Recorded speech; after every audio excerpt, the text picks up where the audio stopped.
Shalom, kita Shalom. diberkati Tuhan sepanjang minggu ini. Lambaikan Amin. tangan kita, beri kemuliaan untuk Tuhan kita. Silakan duduk Bapak Ibu, saudara semuanya. Setiap hari mulai pagi, kita ini selalu diperhadapkan dengan pilihan-pilihan. Betul apa enggak? Pilihan ya. Jadi mulai kita bangun tidur, kita mau mandi dulu apa sarapan dulu. Ya, kita memilih. Atau nengok HP, buka dulu HP. Pilihan-pilihan selalu ada di depan mata kita. Bayangkan 24 jam, selalu banyak pilihan. Kita harus memilih. Kita harus memilih yang terbaik untuk kita ya. Kalau mau kerja, mau kuliah, mau sekolah, jangan milih nonton HP ya. Nanti jadi terlambat. Amin. Bahkan jadi nggak sekolah nanti. Karena kok asik ya dibuka, wah makin lama makin asik, lupa waktu, jadi nggak mandi, nggak sarapan, nanti waktunya udah terlambat. Inilah kehidupan ini ya, yang kita alami sekarang ini gangguan luar biasa.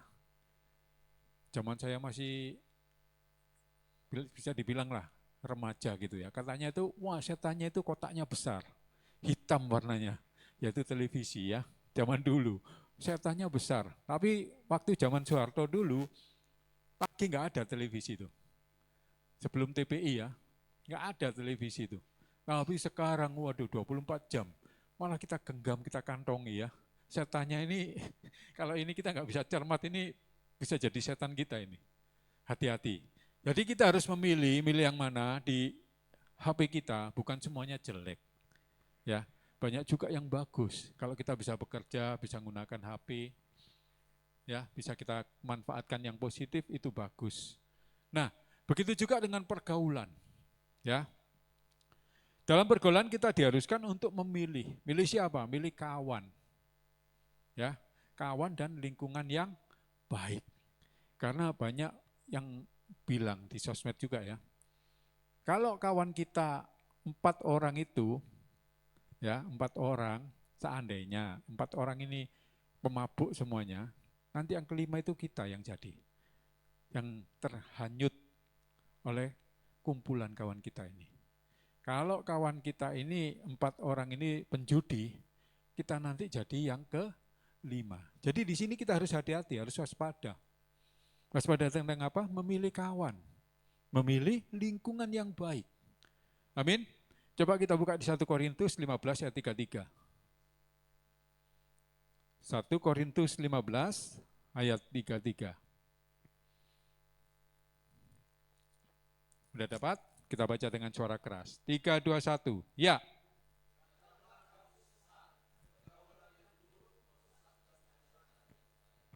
Nah, di sini dikatakan janganlah kamu sesat.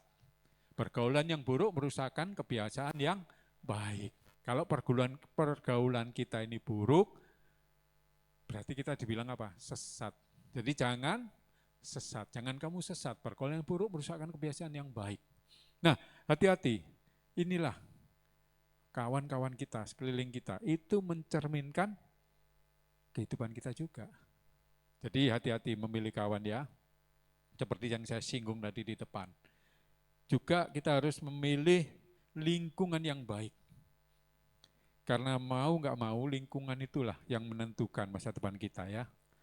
Kenapa orang-orang kok memilih sekolah yang bagus, sekolah yang mahal ya? Itu bukan karena pelajarannya lebih bagus atau apa, mungkin pelajaran teknologinya ya yang mendukung ya lebih bagus, tapi yang terpenting adalah lingkungan, suasananya. Orang-orang yang sekolah di situ biasanya bukan orang-orang yang sembarangan, nggak gampangan. Beda dengan orang-orang, saya nggak mendeskripsikan sekolah yang di pinggiran ya. Sekolah-sekolah yang di pinggiran, kalau yang banyak di situ sekolahnya banyak anak-anak yang suka merokok, pemabuk, di sana dibiarkan. Bahkan tukang pangkas nggak laku ya Pak ya. Rambutnya boleh gondrong segini Pak. Jadi nggak laku tukang pangkas. Nah itu pendidikan dari situ kita tahu bahwa sekolah ini, aduh susah kali nanti mendisiplinkan ya. Dari situ kita harus belajar, kalau kita mau menempatkan anak-anak kita untuk sekolah di mana, itu harus kita seleksi dulu. Amin. Supaya apa? Lingkungan yang buruk nanti merusakkan masa depan anak-anak ini. Makanya orang-orang yang mengerti akan pentingnya pendidikan atau akan pentingnya masa depan pasti akan memperhatikan anak-anak kita ini. Ditaruh di sekolah di mana, dijaga hubungan pergaulannya dengan siapa. Kadang-kadang kita sebagai orang tua, kadang-kadang dicap agak kolot, ya, atau bawel, kok terlalu ngurusi. Soalnya apa? Anak-anak kita ini nggak tahu apa yang dilakukannya. Coba bayangkan, kayak Samuel ya kan Pak, kan Bu? Coba Samuel, ngerti nggak dia? Untuk masa depannya apa yang mau dibuat dia? Nggak tahu. Kita orang tua yang tahu, kita yang harus mulai mengarahkan mereka. Mereka itu kayak kertas putih. Kita tulis apa, itulah yang jadi nanti. Mulai dari anak-anak. Jadi jangan kamu sesat, pergaulan yang buruk merusakkan kebiasaan yang baik. Kita tahu sekolahnya ini buruk atau jelek. Tapi anak kita tempatkan di situ. Sama aja kita menjerumuskan anak-anak kita ini ya. Kalau kita tahu sekolahnya suka tawuran, bayangkan anak kita pasti jadi salah satunya nanti. Jadi jangan terkejut nanti tiba-tiba ada berita, waduh anaknya ketusuk atau apa, atau jatuh dari apa, suka apa ya. Kalau cuman saya dulu sekolah memang, saya sekolah dulu kan sekolah-sekolah kampung gitu ya. Jadi suka ada truk pickup gitu, ikutlah rame-rame gandol di situ. Lompat pun enggak ahli saya dulu. Cara lompat kalau jatuh kita terjekang itu diketawain. Nah ini kalau pergaulan kita seperti itu ya jangan salahkan. Nanti anak kita seperti itu. Minimal kalau orang seperti itu biasanya tukang sumpah serapah. Keluar kata-kata yang negatif. Hidup mereka pun akhirnya mereka apa ya nggak bisa maju. Makanya orang-orang yang mengerti tentang pendidikan, bukan hanya pendidikan, juga lingkungan pergaulan diperhatikan. Jadi hati-hati ya. Nah, di 1 Korintus 15:33 ini kembali kita diingatkan untuk selalu waspada terhadap orang-orang yang ada di sekitar kita. Dan hati-hatilah berbicara dengan mereka. Jadi kita harus waspada dengan orang sekeliling kita harus hati-hati berbicara dengan mereka. Kalau mereka orang tua, kita harus taruh hormat, bicara yang baik. Ya, jangan dianggap kayak kawan. Woi bro, kalau zaman dulu itu tabu itu. Ya, saya dulu punya karyawan di Surabaya ya. Dia ngomong orang Jawa, ngomongnya agak cemana, saya pun nggak terlalu apa ya. Padahal saya rasa sih biasa aja, tapi itu waktu yang dilayani waktu itu tentara, tersinggung, ditamparnya.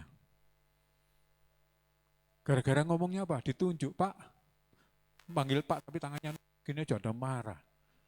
Makanya di firman Tuhan ini diingatkan kadang kita ini harus hati-hati dalam menghadapi orang. Jangan semua orang dianggap setara dengan kita. Khususnya anak-anak muda ya, hati-hati ya. Karena dengan cara kita berbicara, dengan apa yang kita lakukan, itu mencerminkan kepribadian kita. Amin. Nah, seperti engkau melihat garam dan gula. Ada yang tahu garam dan gula? Kalau gula halus ini ya, warnanya putih juga kan. Garam warnanya putih. Kita nggak mungkin bisa membedakan itu garam atau itu gula kalau sama-sama putih. Dari jarak jauh kita nggak mungkin tahu. Tapi kita tahu kalau waktu kita cicipi. Mana yang manis, mana yang asin. Kita baru tahu kalau kita udah mengecapnya. Nah, begitu juga pergaulan kita. Ada istilah ya di sana, di luar sana, rambut boleh sama hitamnya. Tapi hati siapa yang tahu? Rambut boleh sama-sama hitam, tapi karakter manusianya berbeda-beda. Hati-hati. Nah, begitu juga dengan kehidupan ini. Kita harus memilih. Judul khotbah saya beri judul memilih orang baik. Ya. Begitu juga dalam kehidupan ini engkau akan tahu mana yang tulus, mana yang jahat. Kalau saya sering kali bilang ya, mana yang tulus, mana yang bulus. Tahu bulus? Licin katanya. Jadi ya itulah, kita harus hati-hati, harus waspada, jaga lingkungan kita, jaga pergaulan kita. Ya. Nah, bagaimana cara mengetahui orang-orang sekeliling kita itu mana yang baik dan mana yang jahat? Ada yang tahu cara membedakan orang baik dan orang jahat? Angkat tangan. Bantu saya, bantu Pak Jo. Ada yang bisa tahu? Enggak ada yang tahu. Takut dijebak. Aslinya tahu kan? Takut dijebak. Mari kita belajar aja dari kebenaran firman Tuhan ya. Di sini nggak ada jebak menjebak, tapi kita berbicara mengenai kebenaran. Coba kita buka di Lukas 6:45. Lukas 6 ayat 45. Ini cara kita membedakan orang yang baik dan orang yang tidak baik. Kita baca dengan suara keras. 3, 2, 1, ya.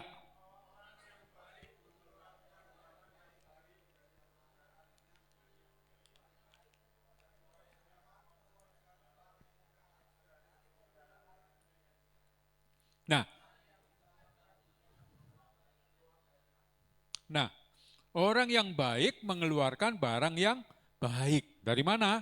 Dari perbendaharaan hatinya. Kalau kita baik, yang keluar dari hati kita adalah ucapan-ucapan yang positif, ucapan-ucapan yang baik, ucapan-ucapan yang membangun. Begitu juga sebaliknya.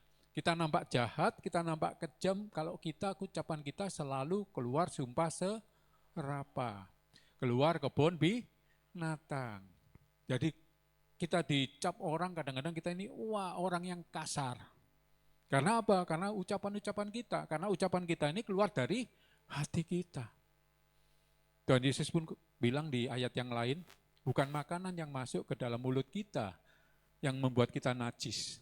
Yang membuat kita najis adalah yang keluar dari mulut kita ini, perkataan-perkataan yang menyakiti hati orang, perkataan-perkataan yang kasar, itulah yang disebut najis. Karena apa yang keluar dari mulut kita itu keluar dari hati kita. Jadi kalau kita udah bertumbuh dan kita mengaku bahwa kita anak-anak Tuhan, maka kita harus berupaya menjaga mulut kita, hati kita, supaya apa? Supaya perkataan-perkataan yang keluar dari mulut kita adalah hal-hal yang positif, hal-hal yang baik. Jangan menyakiti hati orang. Contoh paling gampang, seolah-olah kita ini, wah enak ya punya rumah baru ya. Selamat, seolah-olah kita meninggikan orang ini kan. Wah rumah bagus, selamat ya, rumahnya bagus, enak, cantik semua, perabotannya bagus. Tapi di endingnya bilang apa? Tapi sayang ya kok kecil ya rumahnya ya.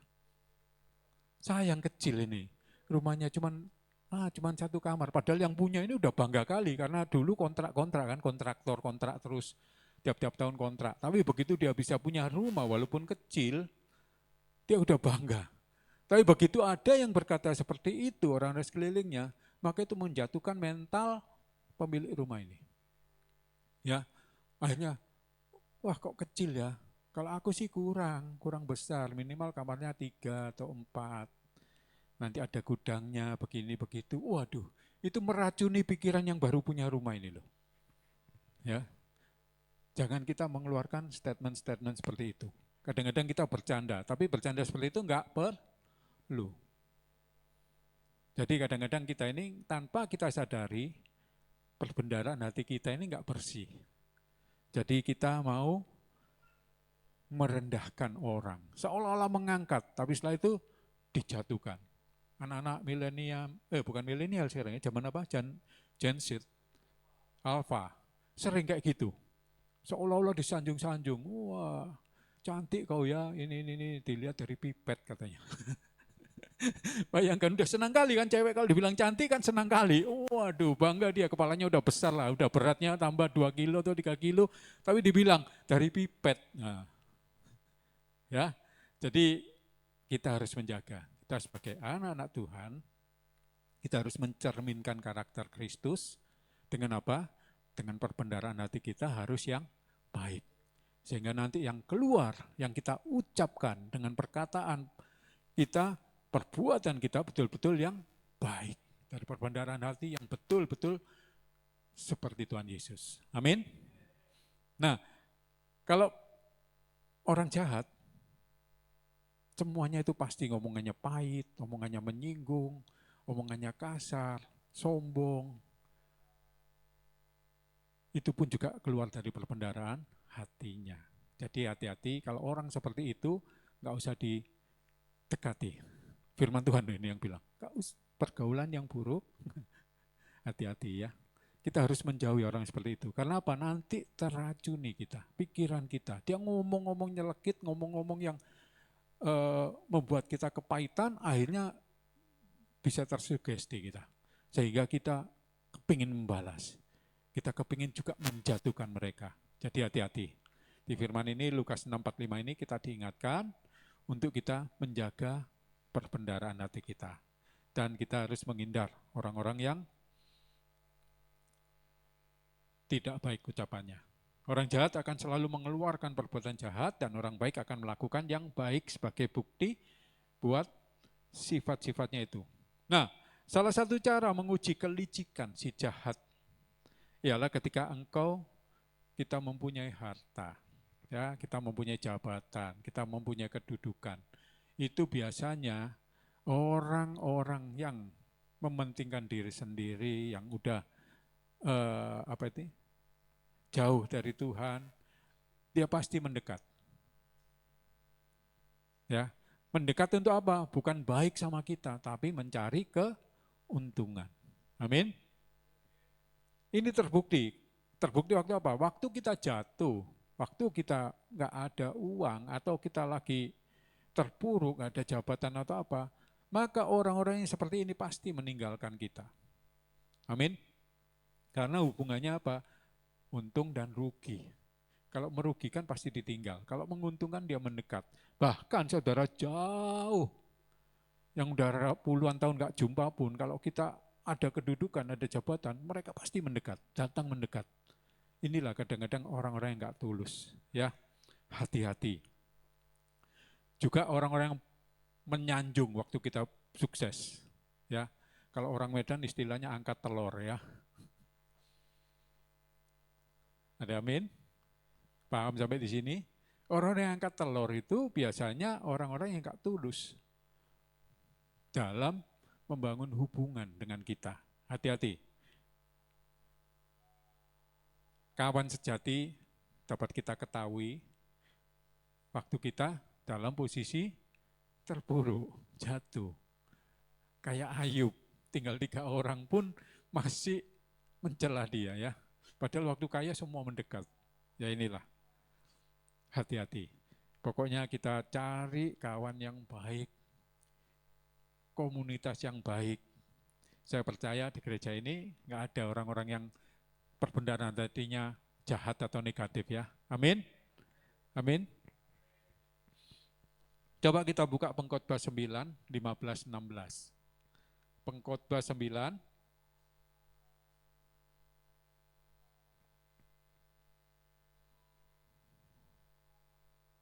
15, 16. Pengkhotbah 9.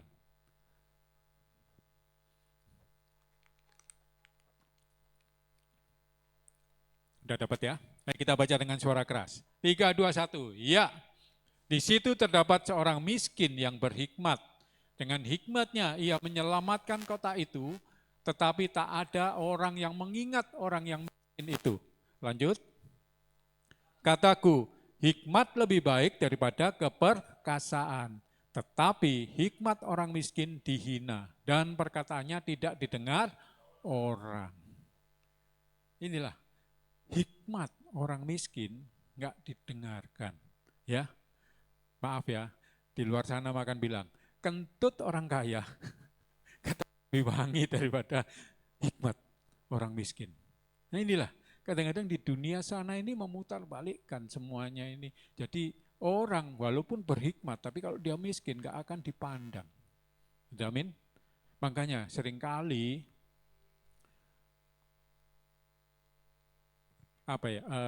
pertengkaran terjadi gara-gara ini.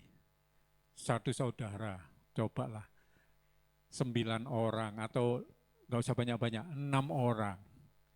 Ada yang miskin, kan nggak mungkin semua saudara kaya-kaya semua rata kan nggak, pasti ada yang miskin, ya kan? Contoh, nanti ada salah satu mamanya atau bapaknya meninggal dunia, berunding mereka, ya, berunding. Itu pasti nggak ada jalan keluar. Pasti yang mendikte yang punya uang, punya duit. Karena yang miskin kan pasti nggak punya uang, nggak berani ngomong sedikit nggak dianggap sama keluarganya ini. Kadang-kadang yang miskin ini, yang kurang mampu ini, kadang-kadang merasa dilecehkan. Akhirnya terjadi keributan. Ya, ini saya saksikan dengan mata kepala sendiri. Tetangga waktu di Surabaya ini kan ada kayak yayasan tempat penitipan yang mau dikubur jenazah ya. Jadi ini keluarga siapa gitu kan. Bayangkan gara-gara ada keluarganya yang miskin, nggak mau didengar, dia emosi di depan peti mati papanya ini. Peti mati papanya, keluarganya ribut, berantem. Kursi tempat duduk kayak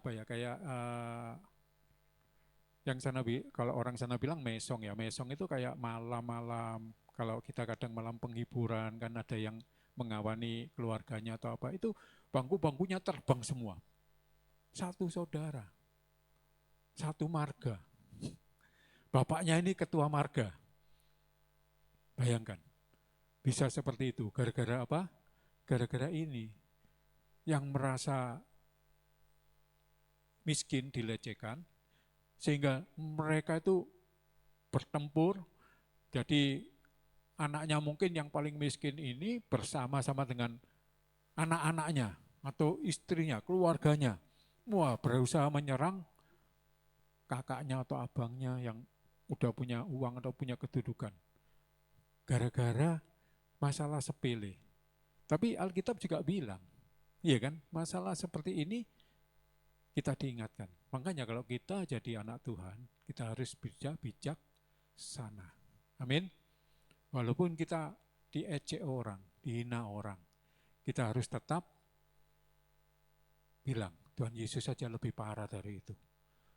Gak usah masukkan dalam hati, gak usah jadi kepahitan. Nah, kadang-kadang kebijaksanaan dan hikmat orang miskin tidak dihiraukan atau dipandang sebelah mata atau disepelekan dan diremehkan. Seperti Yusuf dalam penjara yang gampang dilupakan. Yusuf waktu belum jadi Perdana Menteri lah. Kalau raja di bawahnya kan Perdana Menteri yang ngatur semuanya. Sebelum jadi Perdana Menteri, Yusuf dilecehkan. Hikmat Yusuf nggak diperhatikan. Contoh, waktu dia masuk dalam penjara. Di penjara itu ada 2 orang, kalau zaman dulu itu kalau udah tangan kanan raja ya, tangan kanan raja sebagai juru roti dan juru minum. Mereka bermimpi, jadi yang menyiapkan makanan raja, roti-rotinya juga minuman-minuman untuk raja ini. Mereka bermimpi. Kalau mau tahu mimpinya apa, baca ya firman-Nya ya. Tentang Yusuf ya. Tapi mimpinya kalau yang juru minum, pertama yang ceritanya ini juru minum. Aku mimpi ada 3 pohon anggur, cabang pohon anggur, yang ku peras, ku masukkan piala, ku berikan kepada Firaun. Rajanya lagi. Padahal dia akan dipenjara, gara-gara dia buat kesalahan. Dua-duanya langsung dipenjara. Sama-sama dengan Yusuf, dia bermimpi di penjara itu. Lalu dengan ragu-ragu yang juru roti juga ngomong, aku juga bermimpi. Bikin roti, rotinya taruh di tampah, ada burung yang mengambil. 3 tampah, ada burung yang mengambil. Nah, yang satu artinya baik, yang satu artinya buruk. Yang pertanyaan pertama kan yang juru minum. Juru minum dijawab, nanti 3 hari kemudian kamu akan dikembalikan. Jabatanmu sebagai juru minum raja, kau akan dikembalikan posisi kedudukanmu. Tapi kalau yang sebaliknya ini, 3 hari kemudian kamu akan digantung dan kau akan dimakan burung. Jelek ini yang juru roti ini. Betul. 3 hari kemudian dua-dua disuruh naik, ditinggikan sama raja, tapi yang satu dikembalikan posisi jabatannya, yang satu ini ditinggikan juga, digantung, dihukum mati lah istilahnya. Nah, sebelum ini terjadi, Yusuf udah bilang sama juru minum ini ya, kalau kamu nanti udah ditinggikan raja dari jabatan, ingatlah aku yang di rumah ini, di tahanan ini. Ya. Tapi apa yang terjadi? Coba kita buka di Kejadian 40:14. Nanti lompat 23. 40:14 dulu, Kejadian. Apa yang dialami oleh Yusuf waktu dia jadi narapidana, ya.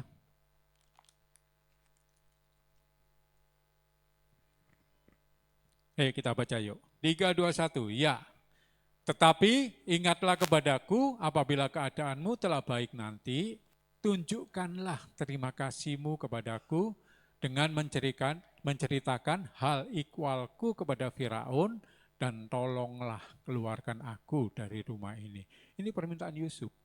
Kamu nanti pasti jadi begini, kau dikembalikan posisimu, ya. Kalau kau udah dikembalikan posisimu, orang kepercayaan raja, ya ini, tetapi ingatlah kepadaku apabila keadaanmu telah baik nanti, tunjukkanlah terima kasihmu kepadaku dengan menceritakan hal ikhwalku kepada Firaun, dan tolonglah keluarkan aku dari rumah ini.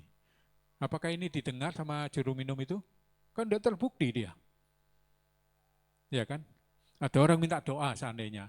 Ya udah, saya doakan. Tapi nanti kalau kau berhasil, jangan lupakan aku ya. Betul enggak? Jangan lupakan aku. Ini seperti Yusuf juga. Kalau kamu nanti sukses, kau diangkat, dikembalikan posisimu, jangan lupakan aku, kata Yusuf. Tapi Yusuf jadi narapidana di dalam penjara. Nah ini, seperti ayat yang sebelumnya tadi, hikmat orang miskin enggak diperhatikan. Makanya orang-orang enggak mau jadi orang miskin, amin. Kita anak Tuhan, anak raja, kita anak orang kaya, jadi kaya. Ya, minimal kalau kita enggak kaya harta, tapi kita kaya dengan hati yang penuh ucapan syukur. Lompat lagi ke 23. Ini jawabannya, 3, 2, 1. Ayo kita baca dengan suara keras. Ya, tetapi Yusuf tidaklah diingat oleh kepala juru minum itu, melainkan dilupakannya. Inilah kalau jadi orang miskin ini ya. Udah mohon-mohon loh. Mimpinya udah diterjemahkan. Padahal tadi kan udah memohon Yusuf, jangan lupakan aku ya. Aku yang di rumah ini, keluarkan aku dari penjara ini. Tapi apa yang terjadi? Setelah dia mendapatkan kembali kedudukannya, tapi Yusuf tidaklah diingat oleh kepala juru minum itu, melainkan dilupakannya. Yusuf baru diingat ketika apa? Ketika ada masalah lagi, ada problema lagi, si raja mendapatkan mimpi. Gak ada yang bisa menerjemahkannya. Itulah baru Yusuf diingatnya. Tapi itu sudah berapa tahun? Inilah kadang-kadang kita ini gak bisa mengingat kebaikan orang atau hikmat dari orang yang miskin. Ini udah firman Tuhan berkata ribuan tahun yang lalu. Amin. Terjadi sampai hari ini. Jadi kita sebagai anak-anak Tuhan, nggak boleh kita membeda-bedakan status sosial, kedudukan. Kadang-kadang orang yang dipenuhi hikmat Tuhan itu, dia bisa memakai siapa aja. Amin.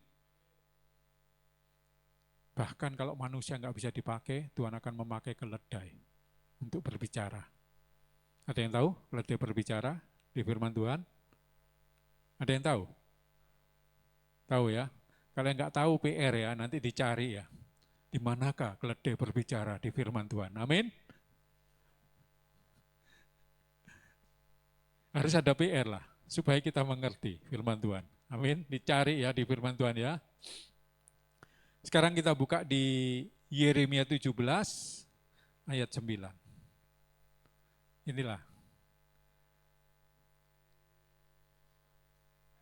Inilah hati-hati yang jauh dari Tuhan.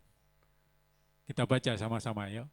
3, 2, 1. Ya, betapa liciknya hati. Lebih licik daripada segala sesuatu.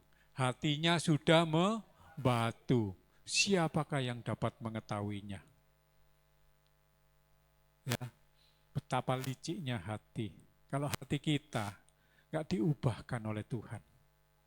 Kalau hidup kita nggak mengerti rencana Tuhan. Inilah hati kita ini, betapa liciknya hati itu. Lebih licik daripada segala sesuatu.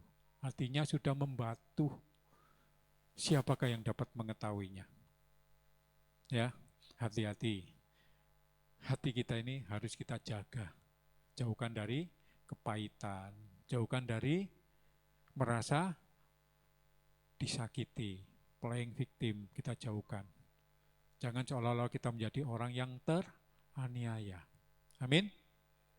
Waspadalah dalam pergaulan, karena dari perbuatan mereka lah maka kita tahu sifat seseorang. Menghindari berkumpul dengan orang-orang yang jahat adalah bagian dari pengajaran firman Tuhan. Ya, kalau kita punya kawan yang jahat, lebih baik kita hindari, kita jauhi, jangan kita dekati. Mari kita minta tuntunan Roh Kudusnya Tuhan, agar kita diberi hikmat untuk menentukan dan memilih yang mana yang baik, tulus, dan mana yang jahat. Haleluya. Mengerti sampai di sini? Kita buka Yeremia 17 ayat 10. Ini berbicara mengenai hati ya. Kita baca sama-sama yuk. 3, 2, 1. Aku Tuhan yang menyelidiki hati, yang menguji batin, untuk memberi balasan kepada setiap orang setimpal dengan tingkah langkahnya, setimpal dengan hasil perbuatannya. Tuhan menyelidiki hati kita. Ya, walaupun kadang kita nggak usah mengucapkan, tapi Tuhan tahu hati kita. Yang penting jaga dengan segala kewaspadaan hati kita, pikiran kita, perbuatan kita, tingkah laku kita, biarlah kita semakin lama semakin seturut seperti Tuhan Yesus. Jangan semakin jauh, melenceng jauh. Jadi sebagai penutup, Tuhan menyayangi orang yang berbuat baik, tetapi membenci orang yang berbuat jahat. Saudaraku yang kekasih, janganlah meniru yang jahat, melainkan yang baik. Barang siapa berbuat baik, ia berasal dari Allah. Tetapi barang siapa berbuat jahat, ia tidak pernah melihat Allah. Ini dikatakan di 3 Yohanes 1 ayat 11. 3 Yohanes 1 ayat 11 ya. Jadi kita harus ingat-ingat, saudaraku yang kekasih, janganlah meniru yang jahat, melainkan yang baik. Barang siapa berbuat baik, ia berasal dari Allah. Kalau kita berbuat baik, kita berasal dari Allah. Begitu sebaliknya, kalau kita berbuat jahat, kita berasal dari iblis. Ya, ia berasal dari Allah, tetapi barang siapa berbuat jahat, tidak pernah melihat Allah. Melihat aja nggak pernah ya, kalau berbuat jahat. Jadi hati-hati, firman Tuhan sampai di sini, biarlah Roh Kudus yang akan menjelaskan lebih lagi. Jadi kita harus menjaga lingkungan kita, menjaga pergaulan kita, menjaga hati kita. Amin. Ayo kita tutup dengan doa. Bapa yang baik, kami bersyukur, berterima kasih di mana Engkau kembali mengingatkan kepada kami semuanya untuk kami boleh belajar, untuk memilih orang-orang baik, kami boleh berkumpul dengan orang-orang baik, seperti kami semua yang ada di tempat ini ya Tuhan. Kami harus menjauhi orang-orang yang berbuat jahat atau berkelakuan jahat Tuhan. Supaya apa? Supaya hidup kami berkenan di hadapan-Mu, kami tidak disesatkan oleh mereka ini Tuhan. Terima kasih buat kebenaran firman-Mu, Hamba sampai di sini menyampaikan isi hatimu, biarlah Roh Kudus yang akan menyampaikan lebih lagi kepada seluruh sidang jemaat di tempat ini. Terima kasih Tuhan, hamba sampai di sini, urapi seluruh jemaat-Mu. Dalam nama Yesus, kita yang sudah menerima kebenaran firman Tuhan, sama-sama katakan, amin. Saya serahkan pada Pak Gembala untuk meneruskan.